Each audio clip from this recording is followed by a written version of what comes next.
आपको दिखाते हैं एक बड़ी नई चीज, इससे पहले आपने नहीं देखा होगा। देश की एक मुख्यमंत्री खुद जिरह कर रही है सुप्रीम कोर्ट में। ममता बनर्जी पश्चिम बंगाल में एसआईआर के खिलाफ सुप्रीम कोर्ट पहुंची हैं और खुद वो अपनी बात कह रही हैं। इन्होंने बोलने के लिए 5 मिनट की इजाजत मांगी और फिर उन्होंने कहा हमें कहीं इंसाफ नहीं मिल रहा है, चुनाव आयोग जवाब नहीं देता। सुनिए आप। It is only the mic to observer. Only they are deleting all the names. They are all government of India officials. इसमें बिल्कुल नीचे राइट साइड में देखिएगा आपको ममता बनर्जी दिखेंगी।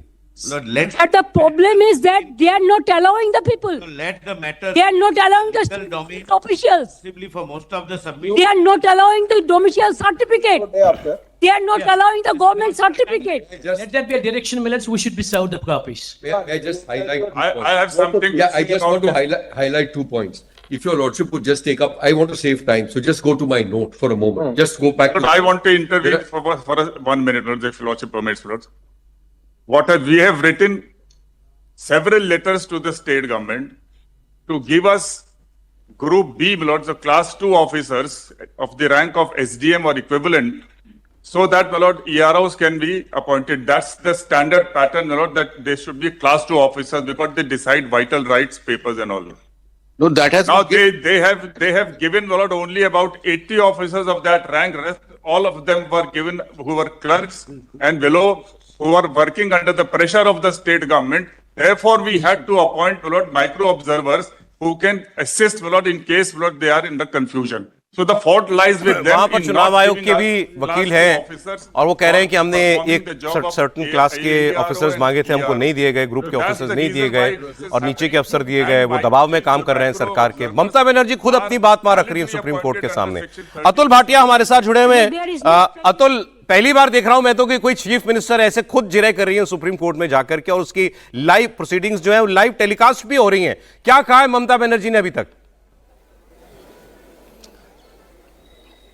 देखो सौरभ, देखिए, ममता पहली ऐसी मुख्यमंत्री हैं जिन्होंने सुप्रीम कोर्ट के अंदर केस डाला और खुद वो सुप्रीम कोर्ट पहुंची, क्योंकि वो सुबह 10 बजे ही सुप्रीम कोर्ट पहुंच गई थी और लगभग, क्योंकि मैटर जो है वो अब से करीब आधे घंटे पहले शुरू हुआ है, तो उससे पहले वो जो है वो पीछे बैठी हुई थी कोर्ट के अंदर और जैसे ही ये मैटर शुरू होता है वो सबसे आगे आ जाती हैं। और अब से कुछ देर बाद पहले उन्होंने ये बात बोली सीजीआई के सामने कि वो अब पश्चिम बंगाल का प्रतिनिधित्व करती हैं और वो खुद अपनी पश्चिम बंगाल के बारे में बातें रखना चाहती हैं। और जिस पर जब उन्होंने पूरे अपने केस की पैरवी शुरू करी तो ममता ने यही कहा कि चुनाव आयोग हमें जवाब नहीं दे रहा है।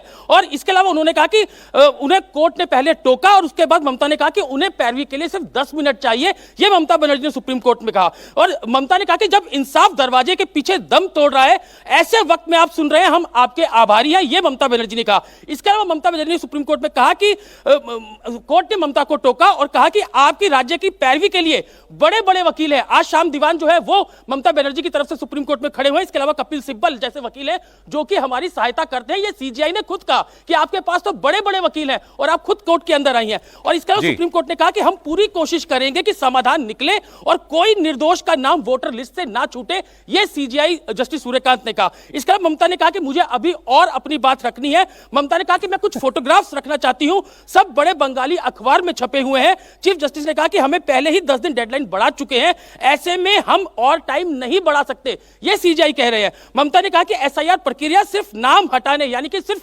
डिलीशन के लिए इस्तेमाल की जा रही है, कोई नाम नहीं जोड़े जा रहे हैं। यह ममता बनर्जी ने सुप्रीम कोर्ट में चीफ जस्टिस ऑफ इंडिया की बेंच के सामने कहा। और इसके अलावा ममता ने कहा कि कोई बेटी शादी के बाद ससुराल चली जाती है तो उससे सवाल किया जा रहा है कि वह पति का सरनेम क्यों इस्तेमाल कर रही है। ऐसे कई नाम हटा दिए गए हैं, कई ऐसे नाम बताए गए जिसमें दत्ता है, उसमें पहले यू लगा हुआ था, बाद में ATTA हो गया। तो उसके लिए भी जो शाम दीवान है उन्होंने ये कहा कि नाम अगर एक स्पेलिंग मिस्टेक है तो उसके लिए भी सबको नोटिस किए जा रहे हैं। तो सुप्रीम कोर्ट अभी ममता बनर्जी को सुन रहा है। ममता बनर्जी ने खुद सुप्रीम कोर्ट के अंदर यह कहा कि वो राज्य का प्रतिनिधित्व करती हैं और वो अपनी बात सुप्रीम